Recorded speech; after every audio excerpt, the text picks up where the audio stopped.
everyone, welcome back once again to your channel and today's section of video is very important because अब हम बात करने वाले हैं हमारे नेक्स्ट स्टेप ऑफ रिप्रोडक्शन की।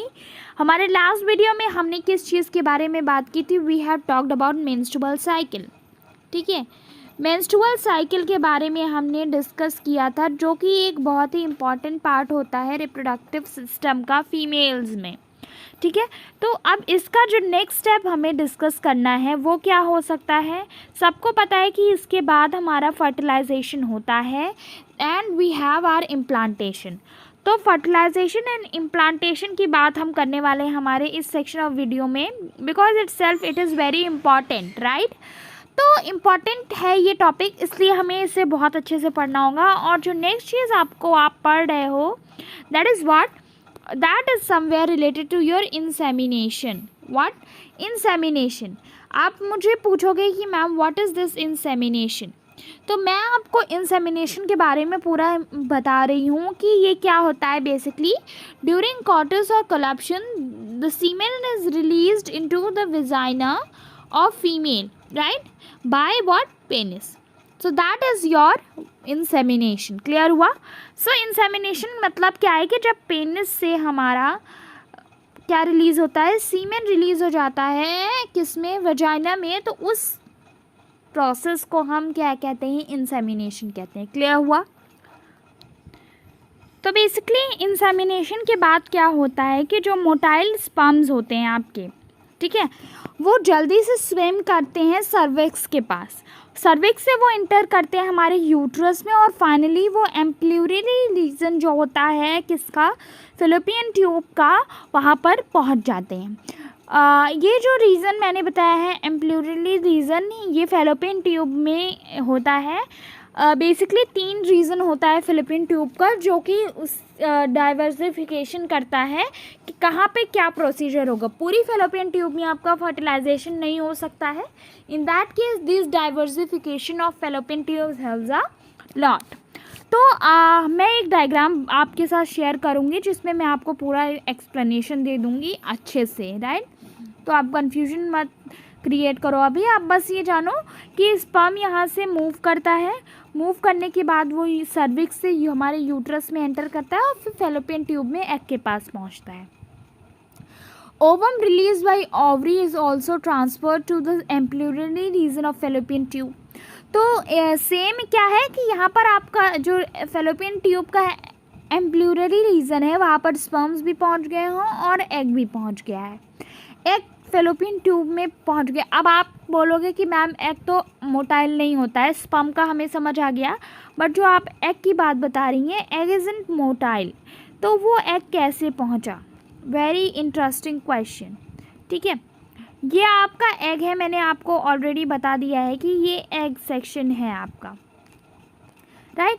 तो ये जो एग है इसे इतनी दूर जाने के लिए, ये जो दूसरा वाला एग है, यहाँ तक पहुँचने के लिए कुछ करना पड़ेगा, कोई चीज़ होगी जो इसे लेकर जाती होगी। अगर मैं आपसे कहूँ कि ये आपका क्या है? फैलोपियन ट्यूब है, ठीक है, तो अगर मैं कह रही हूँ कि ये आपकी फैलोपियन ट्यूब है, तो इस मूवमेंट के लिए ये फैलोपियन ट्यूब ही रिस्पॉन्सिबल होती। कैसे?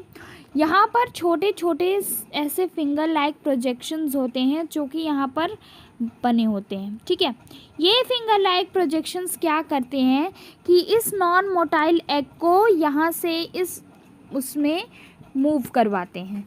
ये समवेयर बने होते हैं हमारे एपिथेलियल यानी स्यूडोफाइट टिश्यूज़ के, स्यूडोफाइट टिश्यूज़ होते हैं उनके बने होते हैं। तो ये जो मूवमेंट होता है ये होता है इन्हीं स्ट्रक्चर्स की वजह से, जिन्हें हम कहते हैं फॉल्स टिश्यू स्ट्रक्चर्स। क्लियर हुआ? तो आपको समझ में आया कि एग कैसे मूव करता है, ठीक है। तो अब हमारा फैलोपियन ट्यूब में क्या क्या चीज़ प्रेजेंट है? स्पर्म प्रेजेंट है और प्रेजेंट है हमारा एग। तो स्पर्म और एग प्रेजेंट है, अब वहाँ पर फर्टिलाइजेशन होगा। क्या होगा? Fertilization would occur in fallopian tube only if ovum and sperms are simultaneously transferred into the ampullary region of fallopian tube। यहाँ पर बहुत इंपॉर्टेंट चीज़ बताई गई है कि अगर फर्टिलाइजेशन तभी होगा जब एग और स्पर्म की टाइमिंग फैलोपियन ट्यूब के एम्ब्रियोनरी रीजन में पहुंचने की सेम होगी। अप्रॉक्सीमेट एक्स टाइम में अगर दोनों एग और स्पर्म पहुंच रहे हैं, ठीक है, तभी वो फर्टिलाइज कर पाएंगे। क्योंकि अगर स्पर्म पहले पहुंच जाता है, अगर हमारे केस में ये स्पर्म पहले पहुंच जाता है तो भी फर्टिलाइजेशन नहीं होगा, बाद में पहुंचेगा तो भी फर्टिलाइजेशन नहीं होगा। पहले अगर एग पहुंच जाएगा तो भी फर्टिलाइजेशन नहीं होगा, और बाद में पहुंचेगा तो कोई कंडीशन है ही नहीं। क्योंकि एक सर्टेन टाइम पीरियड होता है, जितनी उस टाइम पीरियड में ही हमारी बॉडी में स्पर्म जिंदा रह सकते हैं, after that they are removed. ठीक है, तो अब हम आते हैं सबसे इम्पॉर्टेंट प्रोसेस पे, दैट इज़ योर फर्टिलाइजेशन। तो फर्टिलाइजेशन क्या होता है? It is a fusion of male and female gamete. ठीक है, मेल एंड फीमेल गैमीट जब मेट करते हैं तो वहाँ से बनता है क्या? हमारा जाइगोट। क्लियर? जाइगोट बनता है। एक जो इम्पॉर्टेंट चीज़ आपको यहाँ पर ध्यान में रखनी है वो ये है कि during fertilization sperm induces changes in zona pellucida layer of ovum that block the entry of additional sperm, ensuring that only one sperm can fertilize an egg. यहाँ पर है एक कंडीशन, यहाँ पर बताया गया है आपको कि जो एक स्पर्म है और एक एग है। मैं आपको यहाँ पर एक एग्जांपल दे रही हूँ, पूरी अच्छी तरीके से समझाने की कोशिश कर रही हूँ जिससे कि कोई भी डाउट ना रहे। ये है आपका एग सेल। क्या है? This is your egg.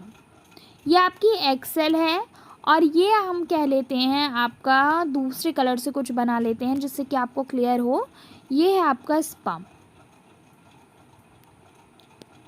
ठीक, तो जब स्पर्म एंट्री करने वाला होता है एग के अंदर, जब स्पर्म आपका एंट्री करने वाला होता है एग के अंदर, तो यहाँ पर एक लेयर होती है।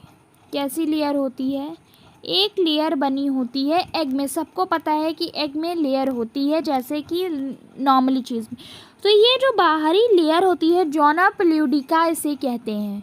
जोना प्लूडिका में ये स्पर्म कुछ चेंज करता है, ऐसा कुछ चेंज करता है कि जो उसके साथ के एडिशनल स्पर्म्स हैं, जो इसके साथ के एडिशनल स्पर्म्स होते हैं, उनकी एंट्री ब्लॉक हो जाती है। मतलब कि जैसे कि एक चीज़ है, यहाँ पर मैं अभी आपको बताती हूँ कि million of sperms are released in one time of insemination. एक बार के इंसेमिनेशन के प्रोसेस में million of sperms are released. तो क्या होता है कि उसमें से जो सबसे ज़्यादा एक्टिव होता है, जो सबसे ज़्यादा मोटाइल होता है, वही एग के साथ फर्टिलाइज कर पाता है। Means we are a formation और we are the winner of a race. मतलब कि ये सारे जो हैं आपके, वो कंटेस्टेंट्स थे आपके, किस चीज़ के?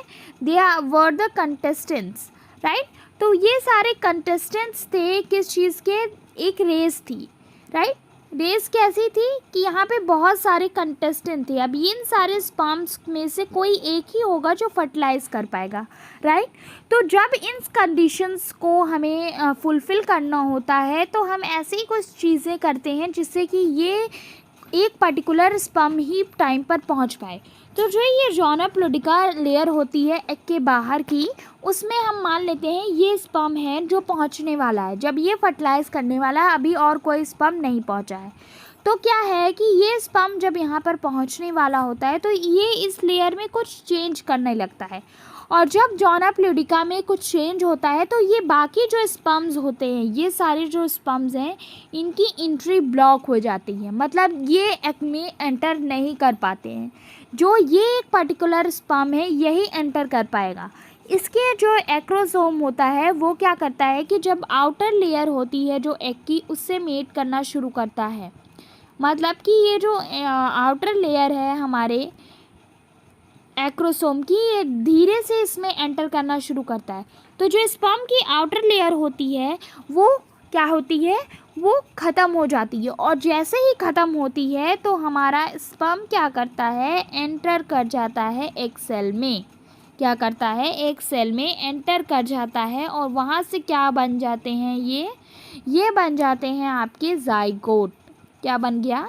जाइगोट। ठीक है, ये क्या बना? जाइगोट। जब हमारा स्पर्म एंटर कर जाएगा तभी जाइगोट बनता है। तो क्लियर हुआ। यहाँ पर मैंने क्या इंपॉर्टेंट चीज़ आपको बताई है, यहाँ पे मैंने जो सबसे इम्पॉर्टेंट चीज़ आपको बताई है वो ये है कि यहाँ पर फर्टिलाइजेशन के प्रोसेस में जोनाप्लोडिका में एक चेंज होता है जो कि एडिशनल स्पर्म की एंट्री को बैन कर देता है। ठीक है, मैंने यहाँ पर आपको आइक्रोसोम के बारे में भी बताया है, आइक्रोसोम का क्या फंक्शन होता है ये मैंने एक्सप्लेन किया है। Secretions of acrosome help sperm to enter the ovum through jonica pludica and plasma membrane। मैंने बताया कि एक्रोसोम से कुछ सिक्रीजन होता है, एक्रोसोम धीरे धीरे खत्म होने लगता है, तब हमारा स्पर्म क्या करता है, ओवम में एंट्री करता है। अब हम आते हैं हमारी नेक्स्ट चीज़ पे, it induces secondary oocyte and complete meiosis. मतलब ये सेकेंडरी oocyte में मियोसिस के कंप्लीशन का प्रोसेस होता है, राइट। फिर यहाँ पर अनइक्वल डिवीजन था, तो अनइक्वल डिवीजन था जिसकी वजह से हमारा हैप्लॉइड ओवम बना था, राइट। लेकिन अब हमें पता है कि हमारा स्पर्म और एग दोनों क्या है, हैप्लॉइड है। स्पर्म भी हमारा हैप्लॉइड है और एग भी हैप्लॉइड है। तो एन को जब हम ऐड करते हैं तो क्या बनता है, 2n स्ट्रक्चर जो मैंने आपको बताया था, दैट 2n स्ट्रक्चर क्या कहलाता है, जाइगोट। और ये जाइगोट क्या होता है, डिप्लॉइड होता है। तो ये स्पर्म और एग हैप्लॉइड कंडीशन में होते हैं और जाइगोट हमारा डिप्लॉइड में होता है। क्लियर। नाउ नेक्स्ट जो इम्पॉर्टेंट चीज़ है वो है सेक्स ऑफ फीटस। तो सेक्स ऑफ फीटस डिपेंड करता है स्पर्म पर, मतलब मेल के ऊपर डिपेंड करता है rather than female. Like now there is a mutual myth in India that the responsibility of sex of foetus is dependent on female, जबकि ऐसा नहीं होता है। कैसे, मैं इसको आपको समझाती हूँ इस तरीके से कि हम ले रहे हैं ये स्पर्म है और ये एग सेल है, मतलब ये मेल है हमारा और ये फीमेल है। क्लियर। तो हमने ये दो काउंट ले लिया है मेल एंड फीमेल का एज अ कॉमन। तो हमें मेल में प्रेजेंट होते हैं दो तरीके के कैरेक्टर्स होते हैं इसमें। मेल में होता है एक एक्स और दूसरा वाई, ठीक है। फीमेल में सेम होता है एक्स एंड एक्स, राइट। तो दो टाइप के यहाँ पर गैमीट्स जाइगोट बन सकते हैं, दो टाइप के जाइगोट बन सकते हैं। कैसे, दो टाइप के जाइगोट बनेंगे। एक बार ये एक्स वाला हमारा कहीं फीमेल के इस एक्स से फ्यूज़ करेगा, तो जब ये यहाँ पर फ्यूजन होगा तो क्या बनेगा, एक्स एक्स वाला जाइगोट बनेगा। फिर हम नेक्स्ट देखते हैं, दूसरी कंडीशन है ये वाई वाला इस सेकंड वाले एक्स से फ्यूज़ कर जाए, तो जब ये एक्स और वाई फ्यूज़ करेगा तो यहाँ पर क्या बन जाएगा, एक्स वाई वाला गैमीट बनेगा। तो अब आप देखो कि ये जो चाइल्ड है एक्स वाई कैरेक्टर आपके मेल में था और ये एक्स एक्स कैरेक्टर आपके फीमेल में था। मतलब कि ये X male and female basically X Y and X X character जो डिपेंड करता है वो किस पे डिपेंड करता है, मेल पर, यानी कि स्पर्म पर, क्योंकि उसमें दो डिफरेंट कैरेक्टर्स होते हैं। फीमेल में हमारे एक ही कैरेक्टर होता है जो होता है एक्स। तो यहाँ पर सेक्स ऑफ फीटस डिपेंड करता है किसके ऊपर, मेल के ऊपर पूरा, क्योंकि उसका कैरेक्टर क्या होता है, एक्स वाई होता है, मतलब एक्स वाई नेचर का है। तो एक्स है बॉडी में फीटस के कि वाई है, ये डिपेंड करता है उसके सेक्स के ऊपर, ठीक है। जब जाइगोट बन गया है तो उसमें मियोटिक डिवीजन होता है। क्या होता है, मियोटिक डिवीजन होता है, राइट। और वो जो मियोटिक डिवीजन होता है उससे डॉटर सेल्स बनती हैं जाइगोट में। इसमें चार तरीके की बेसिकली डॉटर सेल्स हमें देखने को मिलती हैं सेल्स के बेसिस पे। एक कंडीशन होती है 2 daughter cells, then 4, then 8 and 16, जिसको हम टर्म देते हैं ब्लास्टोमर्स। मतलब जाइगोट में जब मेयोटिक डिवीजन होगा जिसे हम क्लीवेज भी बोलते हैं, तो वहाँ से क्या बनता है आपका, ब्लास्टोमर्स बनते हैं। क्या बनता है, ब्लास्टोमर्स, ठीक है। तो आपको याद रखना है कि जाइगोट बनने के जस्ट बाद वहाँ पर क्लीवेज होगा, मियोटिक डिवीजन, फिर ब्लास्टोमर्स बनेंगे, राइट। एक टर्म आता है जिसे हम कहते हैं मोर्यूला। मॉर्यूला क्या होता है कि जब एम्ब्रायो जो है हमारा उसमें 8 to 16 सेल्स होते हैं ब्लास्टोमर्स के, तो उसे हम मॉर्यूला कहते हैं। ठीक है, तो मतलब इस ब्लास्टोमर के जो लास्ट स्टेज होती है 8 to 16 ब्लास्टोमर्स वाली, उसे हम मॉर्यूला कहते हैं। फिर मॉर्यूला में आगे भी डिवीजन कंटिन्यू रहता है और इसी डिवीजन के साथ हमारा जो जाइगोट है वो अब यूट्रस में पहुंच चुका होता है। ठीक है, और जब ये ब्लास्टोमर्स को हम एक लेयर्स में अरेंज कर देते हैं तो जो सबसे बाहरी लेयर होती है उसे हम ट्रोफोब्लास्ट कहते हैं। ठीक है, और इसी ट्रोफोब्लास्ट से हमारा इनर सेल मास अटैच होता है। तो मैं यहाँ पर अगर आपको एक कॉमन वे में बताना चाहूँगी मैं क्या कहना चाह रही हूँ, तो ये समवेयर हो सकता है जो मैं बताना चाह रही हूँ कि ये आपका जाइगोट है। ठीक है, और इस जाइगोट की कई सारी लेयर्स होंगी। क्या होगी? इस जाइगोट की कई सारी लेयर्स हो सकती हैं इस तरीके से। ठीक है, इस तरीके से इसकी बहुत सारी लेयर्स होंगी। तो जब इसकी बहुत सारी लेयर्स होंगी तो इसका मतलब क्या है, मैं क्या कहना चाह रही हूँ कि इन बहुत सारी लेयर्स में जो आउटर लेयर है, आउटर लेयर में किस लेयर की बात कर रही हूँ, इस पिंक वाली लेयर की। तो इस पिंक लेयर से हमारा अंदर का क्या है, ये पूरा है जो है स्ट्रक्चर, ये है इनर सेल मास। क्या है? Inner cell mass. ये हमारे आउटर मोस्ट लेयर से अटैच होता है और उस आउटर मोस्ट लेयर को हम कहते क्या हैं, उस आउटर मोस्ट लेयर को हम ट्रोफोब्लास्ट कहते हैं। ठीक है, देन ट्रोफोब्लास्ट हमारी यूट्रस के एंडोमेट्रियम से अटैच हो जाता है। वहाँ पर हमारी एंडोमेट्रियम ऑलरेडी प्रिपेयर है तो वहाँ पर जाके वो इम्प्लांट हो जाता है। और इसी अटैचमेंट जो ट्रोफोब्लास्ट हमारा एंडोमेट्रियम से जुड़ रहा है उसी प्रोसेस को हम इम्प्लांटेशन कहते हैं। प्लांटेशन मतलब कहीं पर किसी चीज़ का लग जाना, राइट। तो इसी प्रोसेस को हम कहते हैं इम्प्लांटेशन, राइट। फिर यहाँ पर हमारे जो एम्ब्रायो है उसका आगे फर्दर डिफरेंशिएशन एंड डेवलपमेंट होता है। ये है आपका पूरा फर्टिलाइजेशन का प्रोसेस जो मैं यहाँ पर आपको दिखा रही हूँ इस टाइम। ये मॉर्यूला बन गया, 8 to 16 सेल्स बन गई हैं इसमें। सबसे पहला ये है आपका क्या, एग। यहाँ पर एक स्पर्म ने फर्टिलाइज किया, 2 सेल बना, 2 सेल ब्लास्टोमर, 4 सेल का ब्लास्टोमर, फिर 8 सेल का ब्लास्टोमर। ब्लास्टोमर फिर हमारा यूट्रस में पहुंचा। यहाँ पर आप देख सकते हो यूट्रस में पहुंचने पर वो एंडोमेट्रियम, ये एंडोमेट्रियम है, यहाँ पर आकर वो इम्प्लांट हो गया। मतलब जब 8 सेल ब्लास्टोमर यूट्रस में पहुंचकर इम्प्लांट करता है तो उस कंडीशन को हम क्या कहते हैं, इम्प्लांटेशन कहते हैं। इम्प्लांटेशन के बाद after a certain period of time वहाँ पर एम्ब्रायो का डिफरेंशिएशन शुरू हो जाता है and our embryo develops into a full grown foetus, right. तो ये पूरा प्रोसीजर था आपका किसका, फर्टिलाइजेशन एंड इम्प्लांटेशन का। If there is any doubt please ask.